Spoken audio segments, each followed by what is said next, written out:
From the Times and the Sunday Times, this is The Story. I'm Manveen Rana.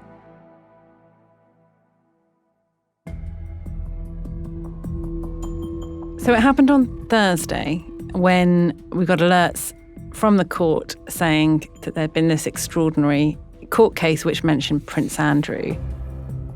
It's not often that the royal family gets a mention in the Special Immigration Appeals Commission, the secretive court where people who've been banned from the country for being a threat to national security get to argue their case.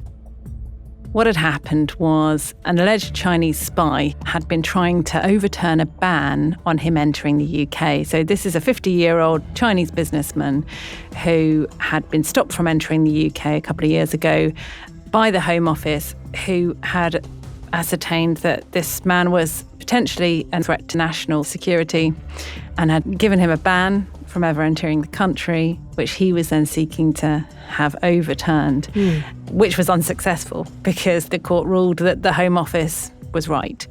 But in the course of all this, it emerged that he had quite a few connections here, not least of all Prince Andrew, who had been a close confidant.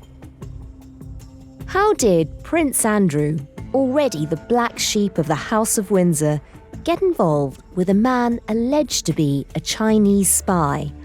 And how close was their association? When he was stopped at the border, some of his documents and technical devices were taken away. On his mobile phone, we learned that this man had been authorised to act for Andrew on business matters in China. Somebody that the Home Office is saying is such a threat to national security, he's not allowed in the country. How is the desperate prince raising funds? And did he inadvertently enable the Chinese state to infiltrate the British royal family?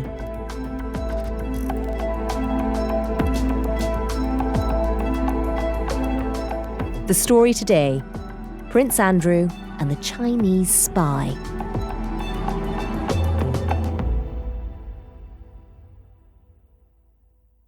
I'm Kate Mansey. I'm assistant editor and royal editor at The Times. What was your reaction when you saw the news coming out of the court? I mean, you've covered Prince Andrew for years. Mm-hmm. Was this a surprise?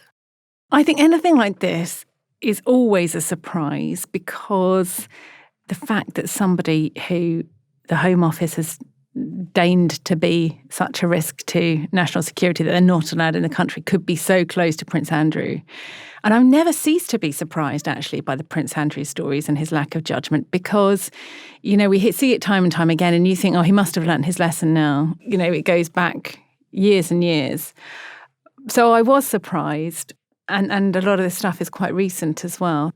I read a story earlier this year about the row with the king, in which the king wanted Andrew to move out of Royal Lodge, his 30-room estate in the Windsor Park, and was suggesting that he move to Frogmore Cottage, which is within the Windsor security cordon.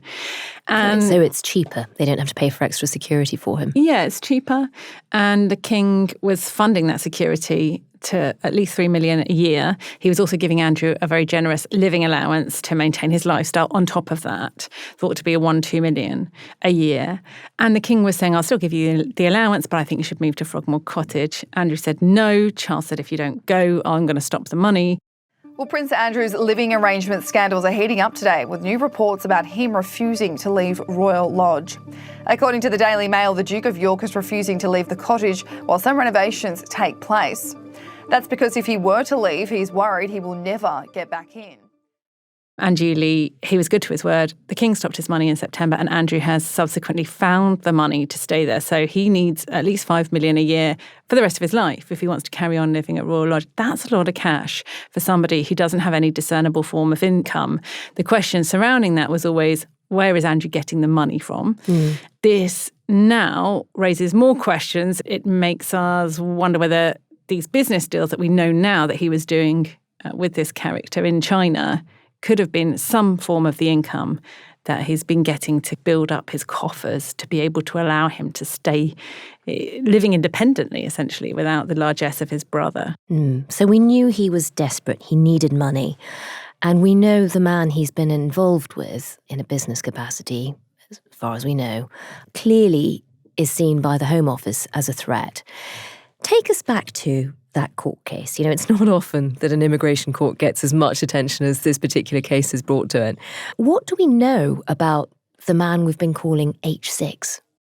Well, it's interesting, first of all, that you use the word desperate, because that's how Andrew was described in the court papers. This was between H6 and somebody else, saying that he was desperate, and actually they didn't need to give him that much cash because he was, he seemed to be needing that connection more than they did. But what do we know about H6? We know that he's a 50-year-old Chinese businessman. We know that he studied over here in the UK. We know that he's part of the Chinese Communist Party. We know that he was part of Beijing's shadowy United Front work department, which at the times we've done quite a lot of work on ourselves. Just remind us about this department, because, as a title, it sort of sounds quite civil servicey. It sounds quite nondescript, doesn't it? And I think consciously so. But the department has become of increasing concern to MI5 and other intelligence agencies, both here and across Europe, North America and Australia, because it has thousands of agents who've been dispatched to the West, and they're often young students who continue operating under orders sent from Beijing and continue to do so for the decades subsequently. And it's part of the kind of Chinese state's tentacles that they go out and have these connections. It's not always in terms of kind of military espionage. It's not all about kind of military secrets that they're taking back. So people have said, well, what could Andrew possibly have known? As one of the comments on one of the stories this week was sort of, if they were looking for intelligence, they went to the wrong place with Andrew. But it is serious because it's about the tentacles of the Chinese state coming in under the radar, posing as kind of legitimate businessmen. But in actual fact, a lot of that information is going back to the state. And you might think, well, what does Andrew know? But at that time, or certainly before the late Queen died, he was having very regular meetings with the monarch. He's very close to his mother, as we know. And he's a former military man, still has lots of connections with the military. He has lots of friends in the right places. He's travelled extensively, both on taxpayer money and his own bank account. And as we saw in the court case, there was missives between H6 and other people in Beijing. And we've had snippets of those in the court sort of saying he's desperate. We don't need to try too hard, essentially. This is Prince Andrew. He's desperate. Exactly. And the inference being they were pushing at an open door. Now, what was it they were trying to get out of him still remains unclear. But I think sometimes it's the connection itself, with these. Absolutely. And Kate, we're calling this man H6. Explain why that is. We've been calling him H6 because initially he was the subject of an anonymity order in the court, which prevented us and other media outlets from naming him. But we can now reveal that his name is Christopher Yang. In the past hour, the alleged Chinese spy with links to Prince Andrew has been named in the High Court as Yang Tengbo. The man who's been banned from the UK is also known as Chris Yang. Last week, Prince Andrew said he had ceased all contact with Mr. Yang as soon as concerns were raised, and nothing of a sensitive nature was discussed. And what do we know about his activities in this country? And we know he's obviously made approaches to Prince Andrew. Were there others? Who else was he trying to influence? So we've got pictures of the alleged spy with Theresa May and David Cameron. We know that he was part of a delegation with a former Deputy Prime Minister, John Prescott. So his connection to the UK and people at the top of the establishment goes back for years, decades. So this isn't somebody who overnight managed to inveigle their way into a Prince Andrew party. This is somebody who has been working for a long time to build up those connections in such event as they might then need to use them or rely on them or call on them for whatever reason. And there are these pictures of him with David Cameron and Theresa May, but both have said, they have pictures taken with thousands of people every year and they can't even remember meeting him. But he did manage to have much more access, a much more memorable presence with Prince Andrew. Just tell us, from the court case, what have we learned about how close they became and how much access he had? So from the court case, we know that he was one of Andrew's closest confidants. We know that he was authorised to act for Andrew on business deals in China. He was invited into Buckingham Palace twice, went to St James's Palace, was at an event at Windsor Castle, and I think more interestingly even, was a guest in Andrew's home at a very intimate birthday party that Andrew held, which I gather also included the Chinese ambassador to the UK. Now that's quite something. This is his 60th, which I imagine is a fairly lavish affair. What do we know about the party? I mean, that's quite an unusual guest list already.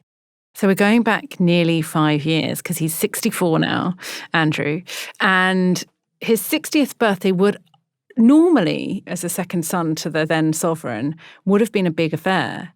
But that was all scrapped because to give this relationship between Andrew and the alleged spy context, this was all happening in the aftermath of Andrew stepping back from royal duties. In November 2019, Andrew was forced to step back over his relationship with this convicted sex offender, Jeffrey Epstein. You'll remember there was a disastrous Newsnight interview in which Andrew tried to explain away that relationship. Well, I met through his girlfriend back in 1999, and it would be to some extent a stretch to say that, as it were, we were close friends. I mean, we were friends because of other people. And I had a lot of opportunity to go to the United States, but I didn't have much time with him. I suppose I saw him once or twice a year, perhaps maybe maximum of 3 times a year. And quite often, if I was in the United States and doing things, and if he wasn't there, he would say, well, why don't you come and use my houses? So I said, that's very kind, thank you very much indeed. But it would be a considerable stretch to say that he was a very, very close friend. Nobody bought it. The controversy just spiraled out of control. And the Queen and Andrew had to admit that the deal was done. It was finished. He settled out of court with one of Epstein's accusers, Virginia Giuffre. And although Andrew has always maintained his innocence and always said that he's never done anything improper, nevertheless, the distraction for the royal family meant that he could then no longer be a working member of the royal family. So this is him out. 3 months later, in February in 2020, he has this party at his house. Now, interestingly, the king, who was then obviously the Prince of Wales, didn't attend his brother's 60th party. Princess Anne, his sister, didn't attend, and nor did Prince Edward. So what you had in Royal Lodge is this lavish party that he was holding, and it was all very much a private affair because the royal family did not want to be seen to be having a public celebration of Andrew's birthday at a time when he was all over the papers, all over the media for his connection to Jeffrey Epstein. That's so interesting. So this is a very visible sign that he's in the doghouse, but he's still holding a very lavish party.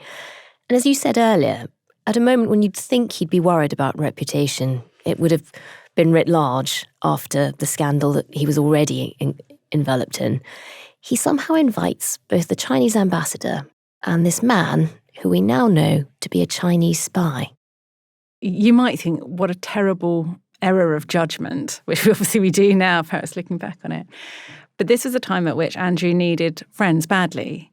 He probably had an eye on how he was going to get money, how he was going to find a role for himself. So to me, it's quite understandable that he's looking around for the people who he's known, the people who he's worked with. And when on Friday night he released a statement saying he initially came into contact with H6, this alleged spy, through his official role as a trade envoy. Now that was given to him when he retired from the Royal Navy in 2001. He was given this job as this special representative by Tony Blair for the UK trade and industry. And this job was unpaid, but he was given expenses to go around the world and basically promote Britain PLC. And he was there to kind of smooth over any kind of trade deals, investment deals. And that's how Andrew was deployed. Now, there was lots of controversy about his expenses, staying in the best hotels, using the money perhaps not wisely enough. And then, of course, all this sort of extracurricular activities that he was doing, which seemed to be making money off the back of it with his own deals.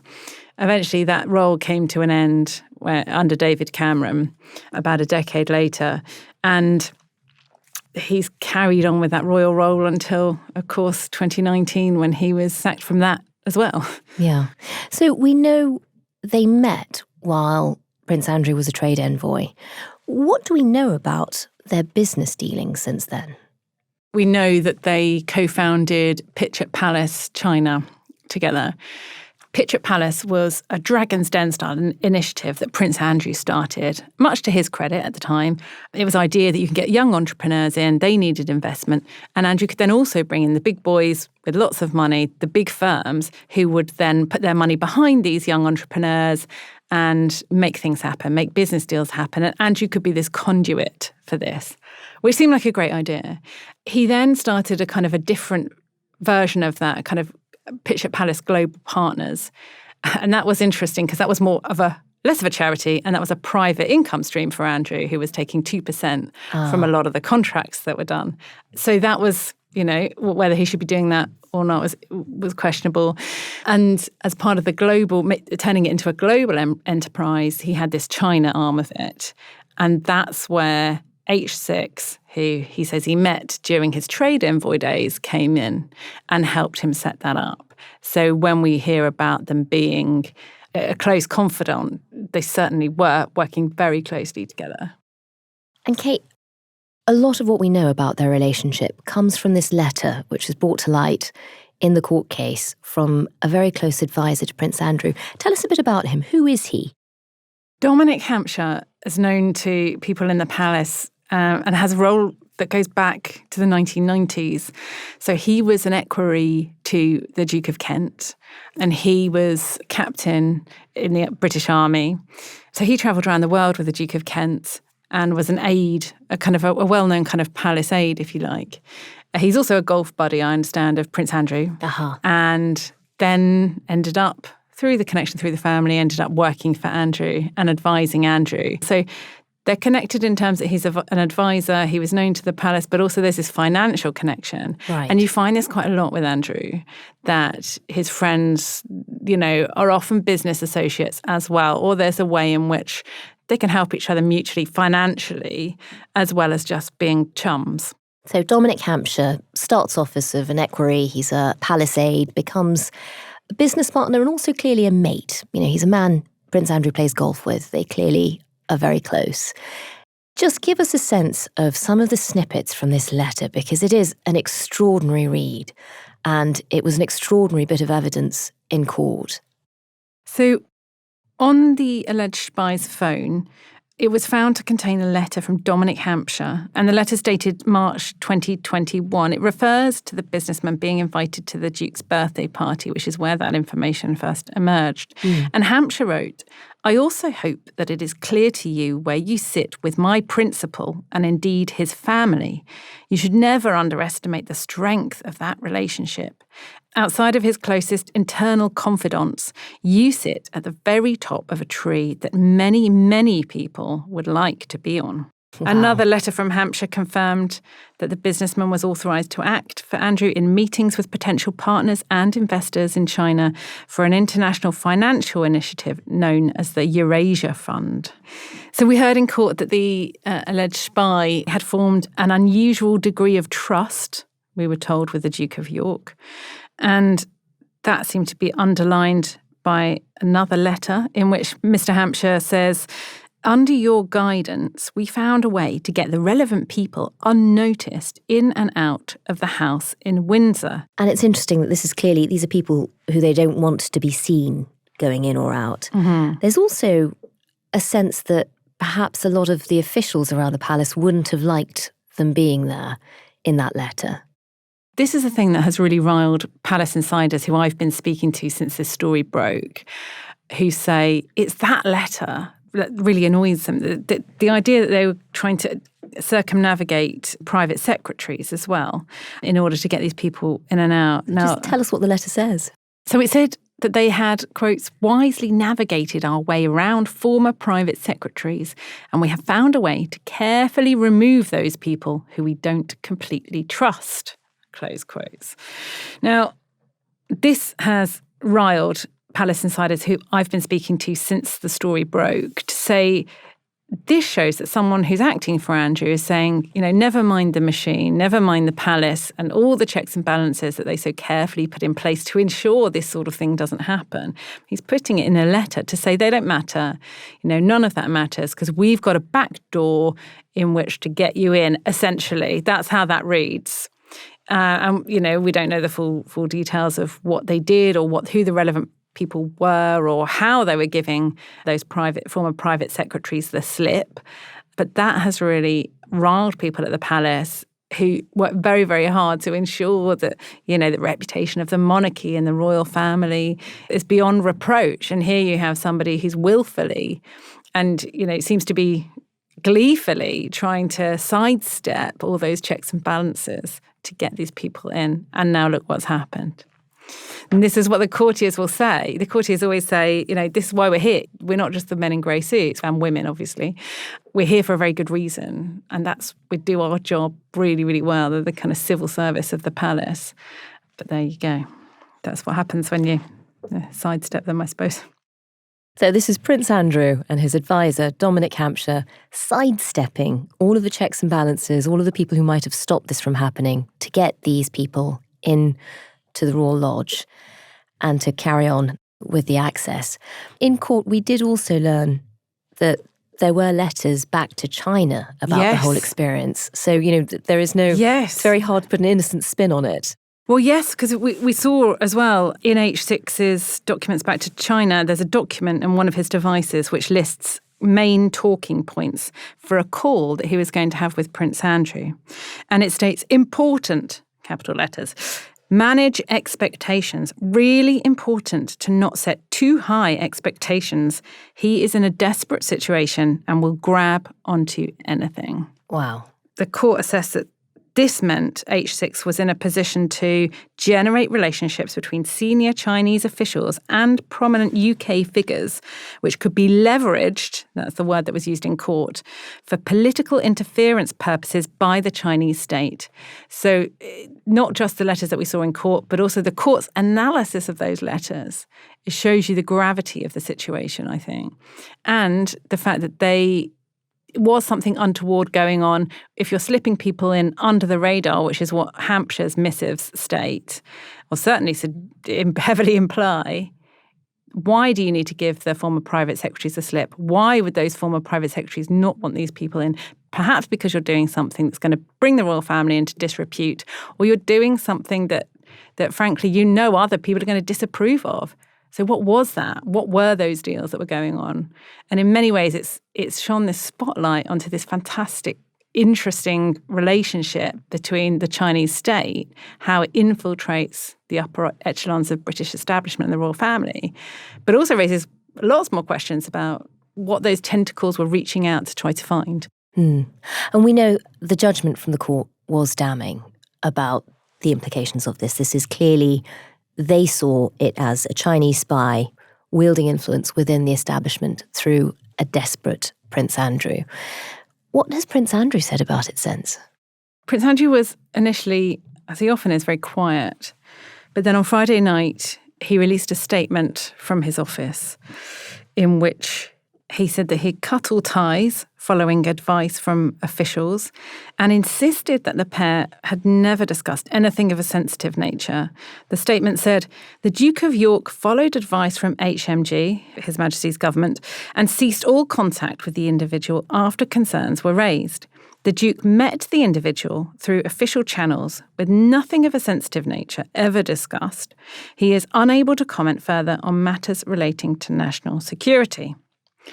So much of that statement you could unpick and question there, because when were concerns first raised about the individual with the Duke? Because this all seems to be, certainly they came out in public very recently. He met him through official channels, so that would have been through his trade envoy, but Andrew was meeting all sorts of people through those official channels.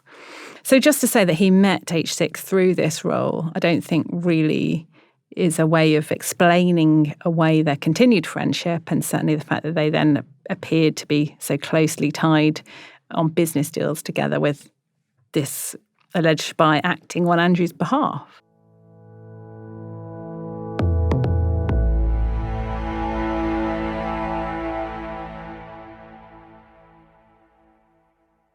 Kate, you've covered Prince Andrew for years now. You've written about him as having long been a thorn in the side of the king. Give us a bit of background on the prince. He's a really interesting character, Prince Andrew, I would say. He started off years ago as a teenager, and he was the golden boy. And we sort of forget that now because of all the kind of decades of negative headlines and Air Miles Andy and his association with Epstein. But actually back then he was on the front page of The Sun as the kind of golden boy. Pin-up prince. The pin-up prince, exactly that. He went to the Falklands, returned a hero. There's that image that people remember of him coming back with a rose between his teeth. He married Sarah Ferguson, and it did look genuinely like they had lots of affection for one another. She was fun. She seemed to suit his personality. He doesn't drink. He is sociable, though. He does like to associate with people who have status. He likes nice things. He likes to stay in nice hotels, as we saw from his expenses when he was a trade envoy for British government. But to say his relationship with Charles is difficult is certainly true as well. He's 11 years younger than the king, his brother, and although he's the second son, there's a big kind of gap between them. It's often been said that Andrew was the late Queen's favourite son, and certainly she was besotted with him. So I think there was a kind of perhaps resentment on the part of other siblings that he was seen as this kind of golden child. Charles said himself that Andrew was the one with the Robert Redford good looks of the family, which makes you wonder whether he was sort of a bit jealous of that at the time. And even after the Epstein scandal, the interview with Newsnight that led to Prince Andrew's downfall, really. You said you weren't very good friends, but would you describe him as a good friend? Did you trust him? Yes, I think I probably did. The Queen still seemed very loyal to him. She did. The relationship with the Queen is interesting because while she was very soft on Andrew, and to the point that courtiers sort of had their heads in their hands, sort of saying, my goodness, why is she still putting him front and centre? She did act in the Crown's best interest when she had to make that tough call and he had to step back from royal duties. And that kind of been easy for her. Now, I gather that was a decision made in conjunction with Andrew and Charles and William, of course, who will be king one day himself. She was tough, actually. She wasn't completely indulgent with regards to that when she could see that there was going to be backlash. The public wouldn't stand for it. Nevertheless, when there was a memorial service of thanksgiving at Westminster Abbey for the late Prince Philip, her late husband, of course, it was Andrew who she chose to walk her down the aisle. He accompanied her from Windsor down to London in the car, and she was seen taking his arm and walking to her seat in the Abbey. And that was considered to be a sign, a very public sign, that he still had her support. It's complex, it's a firm, and it's a family.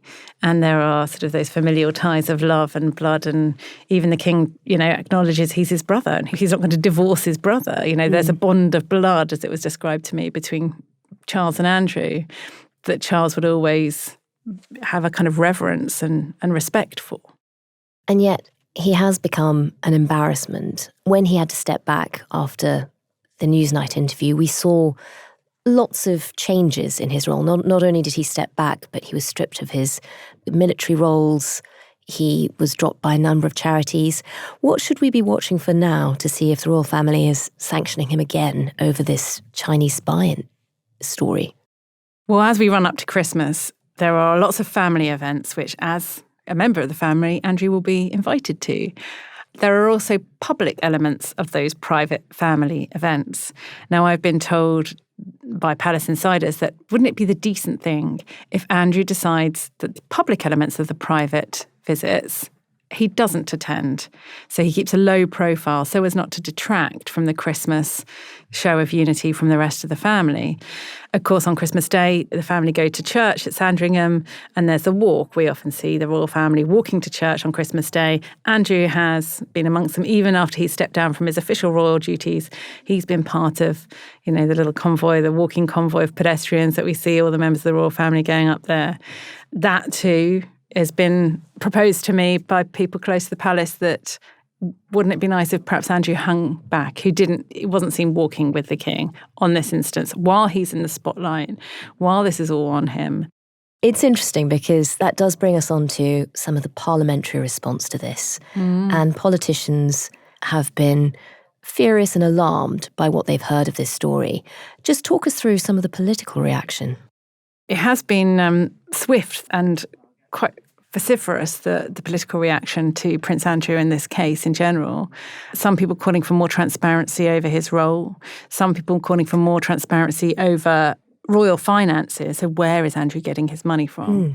If he's using the British royal family and his connections to it, and his former role as a trade envoy to make himself wealthy privately with deals with people who are now known to be alleged spies, then shouldn't we know about it? On Friday, shortly after this news had broken, Tom Tugendhat, who's a Tory MP and former security minister, said that they were using him, Andrew, not because he has access to secrets. This isn't about him, but they care about what he can do for them. He can bring people together. It's about access, not just direct, but indirect access. Many people are operating in the UK in support of the Chinese Communist Party. These people aren't James Bond. It's much more subtle. He's also raised the question of the National Security Act and whether Andrew could have been breaching the act which prevents you from sharing sensitive information. And that would imply that he should be investigated to see if what he's done is illegal. It would. Again, I think all these voices in Parliament are calling for more information. And I think now that this has come to light, I wouldn't be surprised to see certainly investigations within the palace and within Parliament to figure out what that connection was with Andrew. And Kate, what next for Prince Andrew? We've seen him weather a number of scandals, but where does he go from here? For my mind, it's how much of a threat reputationally courtiers and the king think Andrew is to the reign, because even with the best will in the world, this is going to be a much shorter reign than, the late Queen, who was on the throne for 70 years. Charles doesn't have the luxury of time. Charles will be judged by the few years, or even if he has another 20 years on the throne, it's still not going to compare with that kind of the longevity of his late mother. So he needs to make sure that his legacy is protected. But not just that he's handing something over to his son, Prince William, that hasn't been tarnished. So I think it's a very serious matter. Andrew's behaviour, despite the fact that he's technically on the outside of the royal family in the way, the working royal family, it's very much a problem for the king.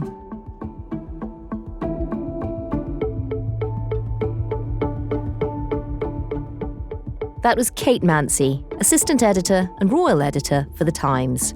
You can read all of the coverage of this story at thetimes.com with a subscription, or follow the updates on Times Radio. The producers today were Chris Wade and Edward Drummond. The executive producer was Fiona Leach, and sound design and theme composition were by Mal Lassetto. If you can, please do leave us a review wherever you get your podcasts. Thanks for listening. See you tomorrow.